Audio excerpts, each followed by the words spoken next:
नमस्कार, राधे राधे, जय जय श्री राधे कृष्ण। आषाढ़ मास की शुक्ल पक्ष की एकादशी को यानी देवशनि एकादशी को भगवान विष्णु सो जाते हैं, ऐसा कहते हैं, योग निद्रा में चले जाते हैं और इसको अत्यंत पवित्र माना गया है। इस दिन से भगवान श्री हरि विष्णु योग निद्रा में चले जाते हैं और सृष्टि के संचालन का कार्य भगवान शिव को सौंपते हैं। ऐसा कहते हैं कि सावन के महीने में सृष्टि का संचालन भगवान शिव करते हैं और भाद्रपद के महीने में सृष्टि का संचालन भगवान गणेश को सौंप दिया जाता है और उसके बाद आश्विन महीने में 15 दिन में सृष्टि का संचालन हमारे पितृदेव अर्यमा करते हैं। फिर माता शक्ति करती हैं सृष्टि का संचालन और उसके बाद भगवान विष्णु देव उठनी एकादशी को, दीपावली के बाद देवोत्थान एकादशी के दिन योग निद्रा से जागते हैं। तो इस दिन से ही चातुर्मास की शुरुआत होती है, जिस दिन भगवान योग निद्रा में सो जाते। इसका क्या महत्व है दोस्तों? ये समय साधना, संयम, भक्ति और आत्ममंथन के लिए सर्वश्रेष्ठ माना जाता है। धार्मिक मान्यता है कि चातुर्मास के दौरान भगवान विष्णु क्षीर सागर में शेषनाग की शैया पर विश्राम करते हैं। और लेकिन क्या आप जानते हैं कि भगवान विष्णु योग निद्रा में जाते क्यों हैं? सृष्टि के संचालक भगवान विष्णु को इसकी क्या ज़रूरत है? जो पूर्ण काम है वह योग निद्रा में क्यों जाते हैं? योग निद्रा और चातुर्मास का महत्व शास्त्रों में बहुत विस्तार से बताया गया है और इस सब से एक पौराणिक कथा भी जुड़ी है, वह भी सुनेंगे। सबसे पहले सुनते हैं चातुर्मास का क्या महत्व है, क्यों भगवान योग निद्रा में लीन होते हैं और माता लक्ष्मी उनकी सेवा में तत्पर होती हैं। चलिए आगे बढ़ने से पहले माता लक्ष्मी के सभी भक्त जय माँ लक्ष्मी कमेंट बॉक्स में लिखकर चैनल सब्सक्राइब करके वीडियो लाइक शेयर करें और माता की कृपा प्राप्त करें।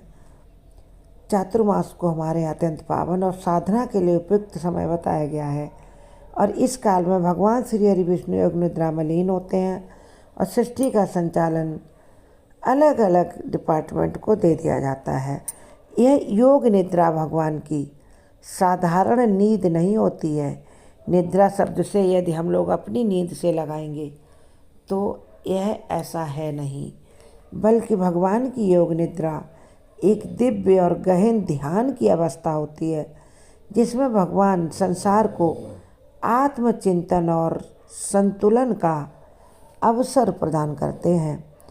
और हमारे हिंदू पंचांग के अनुसार चातुर्मास की शुरुआत आषाढ़ शुक्ल पक्ष की देवशनि एकादशी से ही होती है और इसका समापन कार्तिक शुक्ल पक्ष की देव उठनी एकादशी के दिन होता है। यह 4 महीने का समय तप, संयम, साधना और भक्ति के लिए विशेष रूप से बहुत शुभ माना गया। धार्मिक मान्यता है कि इस अवधि में किए गए व्रत, पूजा, दान और भक्ति के कार्य सामान्य दिनों की अपेक्षा कई गुना अधिक फल देने वाले होते हैं।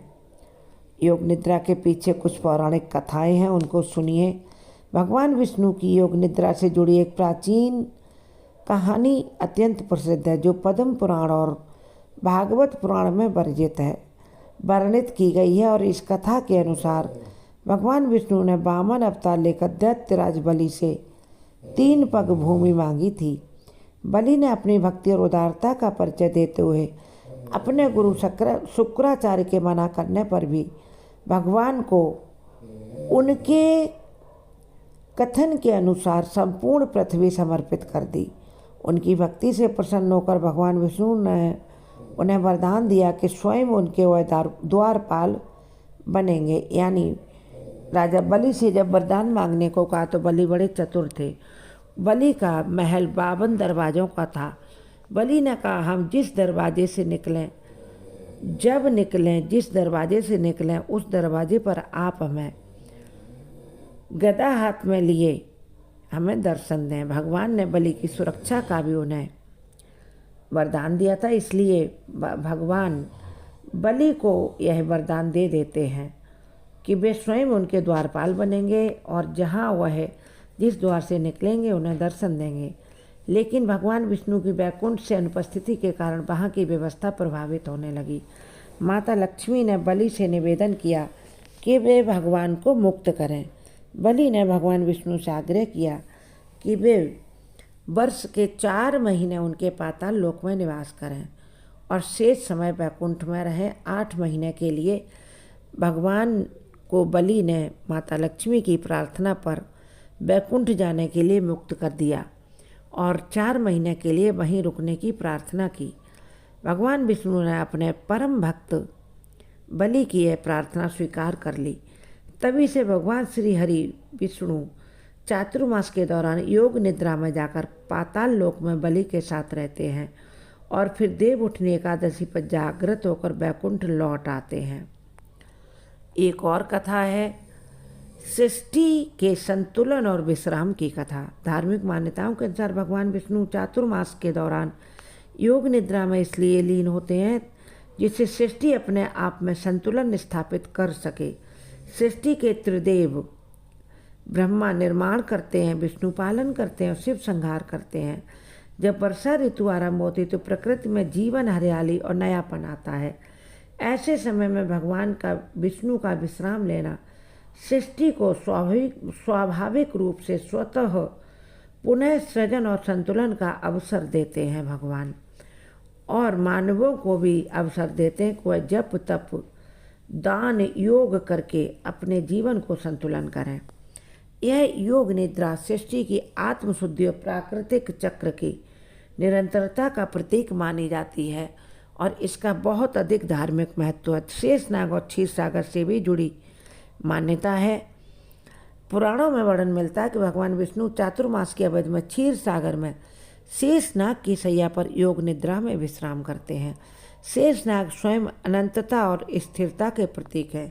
वे भगवान विष्णु को न केवल विश्राम का आसन प्रदान करते हैं बल्कि संपूर्ण सृष्टि को धारण करने के आधार भी माने जाते हैं। तो ये कथाएं हैं भगवान विष्णु की योग निद्रा से संबंधित, और कैसे भगवान हम सबको और प्रकृति को फलने फूलने का मौका देते हैं। अपने स्तर पर अपने को अपना आत्मोत्कर्ष हम सब कर सकते हैं। भगवान विष्णु को उनकी कृपा के लिए धन्यवाद देते हुए आप सबसे एक रिक्वेस्ट है कि आप सभी हमारे चैनल पेज पर नए हों तो हमारे चैनल का वीडियो देखें, चैनल सब्सक्राइब करें, शॉर्ट्स भी देखें और कमेंट बॉक्स में जय श्री हरि विष्णु, जय माता।